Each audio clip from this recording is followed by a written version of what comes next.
In the last decade or so, the idea of the law of attraction has become pretty mainstream. You've probably heard of it by now, and maybe someone even recommended that you read or watch The Secret. If you haven't heard of the law of attraction or could use a refresher, no worries. We'll be going over all the basics today, starting with what it is. The law of attraction is said to be a force that is at work at all times, attracting the things that we focus on into our lives. Essentially, it boils down to like attracts like. That means if you have a positive mindset, you attract good things into your life, and if you have a negative one, it's less favorable things that you attract. Every area of our lives, including our careers, relationships, health, and finances, is affected by the law of attraction. Proponents of the philosophy say that because it's our attention that determines what our lives are like, we can attract the things that we want if we manage where our attention goes. The key is to shift our focus, keeping it on the things that we want and away from the things that we don't want. It can be difficult to do, but there are a few commonly used techniques that can help anyone to do it. One of the simplest and most popular techniques is the use of a vision board.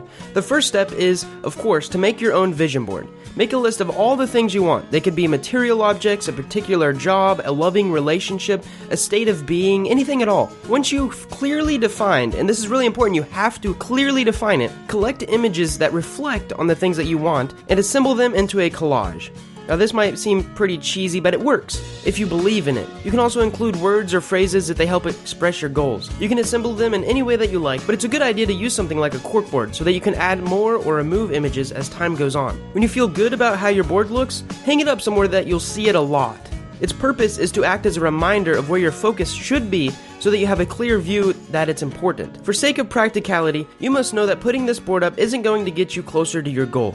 It's the fact that it will influence you that is important. Now, every time you see the board, take a minute and think of the things on it and imagine how it would feel to already have those things. Feel happy, feel excited, feel grateful. Deciding on what you want to have formed an intention, but the emotion tied to the intention is a huge part of attracting what you want. Placing your focus without putting energy behind it basically leaves it dead in the water. Affirmations are another way to help you shift your focus. Affirmations are phrases that reinforce positive feelings and help you stick with a new mindset. So, for example, if you've been sick but you want to get healthy, try saying an affirmation like, "My body is strong and resilient." As you say the words, imagine that your body is already strong and resilient, that you've already reached your goal of health. Now this sounds really hocus-pocusy, but it's true, or at least it seems it. I remember reading a story about some kid that he had cancer, and before he went to bed every night, he was really young and he was really into Star Wars, and every night he would imagine stormtroopers and fighter jets attacking the cancer cells in his body. Within a couple months, the cancer just magically disappeared. It was amazing. Focus on how it feels and hold on to it for a couple minutes. Again, the emotion behind your intention is really important to attract what you want. I recently watched the movie Split, and I know that is a fictional movie, but the idea that our brains control the rest of our body and can do amazing things is totally true. The third technique is visualization. It should be done while you're very relaxed, ideally while meditating. Start by finding a suitable place to do your visualization. Pick somewhere where you can get really comfortable, somewhere that's indoors or outdoors. It depends on yourself. In silence or quiet music, you just have to be self-aware. Whatever works for you is great. Breathe deeply, clear your mind, and if you can, get into a meditative state. Then build a picture in your mind of what you want. See the goal with as much detail as possible. Include scents, sounds, physical sensations, and even smell if you can. And don't imagine the road to reaching your goal, just the goal itself. For example, if you want to be a teacher, imagine being in your classroom. Imagine writing on the chalkboard for your students or blackboard. Can you feel the dustiness of the chalk?